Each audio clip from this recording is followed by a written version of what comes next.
ओम नमः शिवाय। नमस्कार प्रिय भक्तगणों, स्वागत है। आज हम आपको भगवान शंकर की बड़ी ही अद्भुत कहानी सुनाने जा रहा हूँ। अच्छे लोग दुखी क्यों रहते हैं और पापी पाखंडी लोग हमेशा खुश क्यों रहते हैं और मौज उड़ाते हैं? इसके दो कारण हैं। दोनों ही कारण मैं आपको आज बताऊंगा। एक नगर में बीमार स्त्री रहती थी। उसकी 3 छोटी छोटी बेटियां थी। जवानी में ही उसका पति गुजर गया। अगर आप यह कहानी सुन रहे हैं तो पूरा सुनिए। इस कथा को आधा अधूरा छोड़कर जाने की गलती मत करिएगा, क्योंकि इस पवित्र कथा को आधा अधूरा छोड़ने से आपको पाप भी लग सकता है। इसलिए इस कथा को पूरा सुने। आप शिव भक्त हैं तो भोलेनाथ का अनादर ना करें। तीनों छोटी छोटी बच्चियों को पालने का भार बेचारी उस अबला पर टल गया। तीनों बच्चियों को लेकर वह विधवा जाए तो कहाँ जाए, कुछ काम धाम भी नहीं कर सकती थी। ऊपर से समाज के उल्टी सीधी बातें उसे कुछ नहीं करने देती थी। बेचारी लाचार उस महिला को कोई भी सहारा नहीं था। वह अपने पति को याद करके उन बच्चियों को जैसे तैसे पाल रही थी। पति के गम में बीमार पड़ गई। उसे उन बच्चियों की चिंता थी, किस तरीके से इनका पालन पोषण होगा। उन्हीं बातों को सोच सोच कर एक दिन उसकी तबीयत और ज्यादा बिगड़ गई और उनका अंतिम समय भी निकट आ गया। धर्मराज का एक दूत उस विधवा स्त्री के प्राण लेने धरती पर आया, लेकिन वहां का नजारा देखकर वह दुविधा में पड़ गया। उसने देखा महिला जमीन पर पड़ी हुई है और उसके आगे पीछे कोई भी नहीं। सिर्फ उसकी 3 बेटियां उसके ऊपर सिर रखकर पड़ी हुई हैं और रोए जा रही हैं। यह देखकर उसको दया आ गई और वह बच्चियां अपनी मां को रो रो कर जगा रही थीं। फिर दूत ने सोचा कि इनका पिता तो पहले ही मर चुका है। अगर मैं इसी स्त्री के प्राण लेकर गया तो ये बच्चियां किसके सहारे रहेगी? कौन इनका पालन पोषण करेगा? यह सोचकर वह देवदूत उस स्त्री के प्राण लिए बिना ही लौट गया। धर्मराज कहते हैं, तुम तो उस स्त्री के प्राण लेने गए थे, फिर खाली हाथ कैसे आए? तब देवदूत कहता है, हे स्वामी, मेरी गलतियों को क्षमा करना। मैं चाहकर भी उस स्त्री के प्राण नहीं ला पाया। अगर मेरी जगह आप होते तो शायद आप भी खाली हाथ ही लौट कर आते। मैं उस महिला की बच्चियों का दुख नहीं देख पाया। वो रो रही थी, अपनी मां को जगा रही थी। उन्हें वहां देखने वाला और भी कोई नहीं था। यदि मैं उस महिला को लेकर आता तो उन बच्चियों को कौन देखता? उनका पालन पोषण कौन करता? पृथ्वी लोक के मनुष्य तो इतने स्वार्थी हो गए हैं कि बिना ही मतलब के कोई किसी का सहारा भी नहीं बनता। यदि कोई मदद करता भी है तो बदले में उम्मीद करता है, या फिर उसे अपने एहसान के नीचे जीवन भर दबाकर रखना चाहता है। देवदूत कहता है कि स्वामी, उस महिला को थोड़ा और समय दिया जाए ताकि वह अपनी बच्चियों को पाल पोस कर बड़ा कर सके। देवदूत की बात सुनकर धर्मराज उसे डांटते हुए कहें, अरे मूर्ख, ईश्वर की बनाई गई सृष्टि में न कोई एक क्षण घटा सकता है। उसकी मर्जी के बिना न उसे जीवन दे सकते हैं और ना समय से पहले मार सकते हैं। ईश्वर जो करता है सबके साथ अच्छा ही करता है। तुम कौन होते हो विधाता के नियम को बदलने वाले? तुमने उस महिला को न लाकर ईश्वर के नियमों का उल्लंघन किया है। तुमने बहुत बड़ा अपराध कर दिया है, इसीलिए इसका परिणाम तुम्हें भोगना ही पड़ेगा। जिस पृथ्वी के मनुष्य से तुम्हारी ममता है, उस पृथ्वी पर मनुष्य बनकर अपना पाप भोगो। देवदूत कहता है कि हे स्वामी, धरती लोक से मेरा उद्धार कब होगा और कैसे होगा? धर्मराज कहता है, धरती पर जाकर तुम अपनी मूर्खता पर 3 बार खिलखिलाकर हंस लोगे, उस समय ही तुम्हारा उद्धार हो जाएगा। इतना कहकर धर्मराज ने उस देवदूत को धरती पर धकेल दिया और धरती पर मनुष्य शरीर में आ चुका था। उसके शरीर पर वस्त्र नहीं थे। धरती लोक का एक नियम भी है, जो मनुष्य जन्म लेता है उस समय वह नग्न ही रहता है। देवदूत ने जन्म तो नहीं लिया और वह निर्वस्त्र ही एक सड़क के किनारे पड़ा रहा। ठंड से ठिठुर रहा था। वहां से एक मोची गुजर रहा था। वह मोची अपने बच्चों को ठंड से बचाने के लिए कपड़े लेने जा रहा था।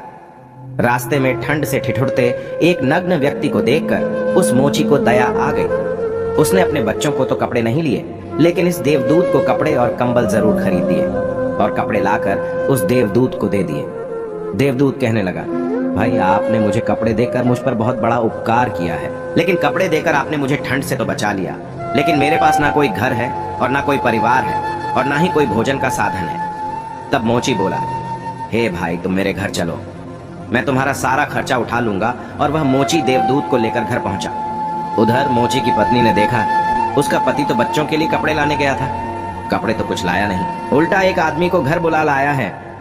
पत्नी अपने पति से झगड़ने लगी और उसे भला बुरा कहने लगी। यह देखकर वह देवदूत बहुत जोर जोर से हंस पड़ा। मोची पूछा, अरे भाई, तुम हंसते क्यों हो? ऐसा क्या देख लिया आपने? तब देवदूत ने कहा, भाई, मेरी हंसी का रहस्य मैं आपको नहीं बता सकता, समय आने पर मैं तुम्हें स्वयं ही बता दूंगा। देवदूत मोची के घर में रहने लगा और कुछ ही दिनों में उसने मोची का सारा काम सीख लिया। देवदूत के द्वारा बनाए गए जूते और चप्पल खूब बिक रहे थे। कुछ ही दिनों में मोची धनवान बन गया। दूर दूर तक उसके जूते फेमस हो गए थे। यहाँ तक कि राजा महाराजा भी उससे जूते बनवाने का आदेश देते थे। जब वह देवदूत उसके घर आया था, उसकी तो किस्मत ही चमक गई थी। धन की कोई भी कमी नहीं रही। सब कुछ अच्छा चलने लगा। एक दिन की बात है, राजा का एक सैनिक चमड़ा लेकर उस मोची के पास आया और बोला, देखो हमारे महाराज इसी चांद के बने जूते पहनना चाहते हैं। ये चांद बड़ा कीमती है। तुम ठीक से एक जोड़ी जूते तैयार कर दो और ये चांद खराब नहीं होना चाहिए। इस बात का विशेष ध्यान रखना कि इस चमड़े से सिर्फ जूते ही बनने चाहिए। भूल से भी इसकी चप्पल मत बना देना। राजा का सैनिक चमड़ा देकर चला गया। उधर मोची ने भी देवदूत को समझाया कि देखो राजा वाली बात है, इसमें कोई गलती मत करना। चमड़ा भी बहुत कम है, इसलिए चमड़ा खराब नहीं होना चाहिए। जूते की वह कहकर गया है तो जूते ही बनवाना। गलती से यदि चप्पल बना दी तो जटिल से भी जटिल सजा देगा। मोची के इतना समझाने के बाद भी देवदूत ने चमड़े की चप्पल ही बनाई। चप्पल देखकर मोची की सांसें फूल गई। वह देवदूत को डांटने लगा, यहाँ तक कि डंडा लेकर उसे मारने के लिए दौड़ा और कहने लगा, अबे मूर्ख, तुझे बार बार समझाया था कि जूते ही बनाना, लेकिन तूने चप्पल बना दी। अब राजा हमें छोड़ेगा नहीं, तू भी मरेगा और साथ में मैं भी मारा जाऊंगा और वह मेरे पूरे घर वाले को फांसी लगवा देगा। मोची को अत्यंत दुखी देखकर देवदूत एकदम से खिलखिलाकर हंसने लगे। मोची बोला, अबे मूर्ख आदमी, काम बिगाड़ कर अब हंस रहा है। वो देखो जूते लेने राजा का सैनिक आ गया और बोला, हे मोची भाई, कल जो मैं चमड़ा देकर गया था उसके जूते मत बनाना, चप्पल बना देना, क्योंकि राजा साहब का देहांत हो गया और यहाँ का प्रथा है कि मरने वाले व्यक्ति को चमड़े की चप्पल पहनाकर अर्थी पर लेटाया जाता है। दूसरे दिन एक बुढ़िया के साथ 3 लड़कियां मोची की दुकान पर आई थी। उनकी शादी होने वाली थी और वे तीनों अपने लिए जूतों की नाप देने आई थी। देवदूत ने तीनों लड़कियों को पहचान लिया कि ये 3 वही लड़कियां हैं, वहीं जिनकी मां को ना ले जाने के कारण आज मैं अपने किए की सजा भोग रहा हूँ। और ये लड़कियां काफी बड़ी हो गई हैं। लगता है अच्छे घर में पली बढ़ी मालूम पड़ रही है। बुढ़िया कहती है, हाँ बेटा, बचपन में इनकी माँ चल बसी, इसलिए इनको मैंने अपने पास रख लिया। मेरे पास करोड़ों की दौलत है और दुर्भाग्य से मेरा कोई नहीं है। इनको मैंने अपने पास ही रख लिया।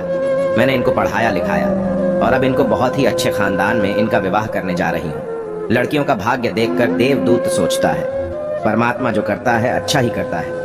अगर इस समय उनकी माँ नहीं मरती तो यह आज ये भुखमरी और दरिद्रता में नहीं पड़ी रहती। इनकी माँ के मरने के बाद आज तीनों लड़कियां बहुत बड़े घराने की बहू बनने जा रही हैं और इस बुढ़िया की करोड़ों की संपत्ति की मालकिन भी बन चुकी है।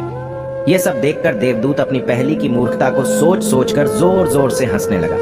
मोची ने पूछा, आप क्यों हंस रहे हो? अपनी हंसी का कारण बताओ। देवदूत मोची से कहता है, मैं एक देवदूत हूँ और अभी जो यह तीनों लड़कियां जूते की नाप देकर गई हैं, इनकी माता को मैंने लेने आया था, लेकिन उस समय ये तीनों छोटी छोटी थी और इन पर तरस खाकर मैं इनकी माँ को नहीं ले गया और इनके पिता का पहले से ही निधन हो चुका था। इस कारण मुझे धर्मराज ने श्राप देकर धरती पर भेज दिया। मैं बिना कपड़े के एक सड़क के किनारे पड़ा था। तब तुम मुझे अपने घर ले आए। उस समय तुम्हारी पत्नी तुमसे खूब लड़ी थी क्योंकि तुमने अपने बच्चों के कपड़े के पैसे से मेरे लिए कंबल और कपड़े खरीद लिए थे। तब मैं पहली बार तुम्हारी पत्नी की मूर्खता को देखकर खूब हंसा था, क्योंकि तुम्हारी पत्नी उस लाभ को नहीं देख पा रही थी जो मेरे आने से तुम्हारे घर में होने वाला था। पर दूसरी बार जब हंसी आई, जब तुम राजा के जूते नहीं बना सके और तुम डंडा लेकर मेरे पीछे भागे। 3 उसी समय राजा के बारे में बता रहे थे, लेकिन तुमको यह मालूम नहीं था कि राजा के साथ क्या घटना घटने वाली है, जिसके कारण राजा को जूतों से अधिक पत्तों की आवश्यकता पड़ गई। कई बार ऐसा होता है, हम चीजों को देखकर या सोचकर दुख मनाते हैं जो हम उसे देख नहीं पाते और वह जो होने वाला होता है। कई बार परमात्मा हमारी अच्छाई या भलाई के लिए हमारे साथ बुरा करता है, पर हमें उसे देखकर भगवान को कोसते हैं। हम उस अच्छे के लिए नहीं देख पाते जो हमारे साथ भविष्य में होने वाला है। कई बार हमारे साथ वर्तमान में अच्छा होता है तो हम बहुत खुश होते हैं, लेकिन हम यह नहीं देख पाते कि भविष्य में क्या होने वाला है। हमारे साथ 2 तरह की घटना होती है, अच्छी और बुरी, लेकिन हमें हमेशा यह सोचना चाहिए भगवान जो करेगा अच्छा ही करेगा। ये सोचकर आगे बढ़ना चाहिए। अच्छे लोग दुखी इसलिए रहते हैं क्योंकि अच्छे लोगों के साथ बाद में अच्छा हो सके, और दूसरा कारण यह है कि अच्छे लोग हमेशा ईश्वर के साथ जुड़े रहते हैं और इनको ईश्वर से जुड़ा रहना भी जरूरी है कि उन पर दुख आते रहना चाहिए। अंत में देवदूत मोची को सब कुछ समझाकर वापस धर्मराज के पास चला गया।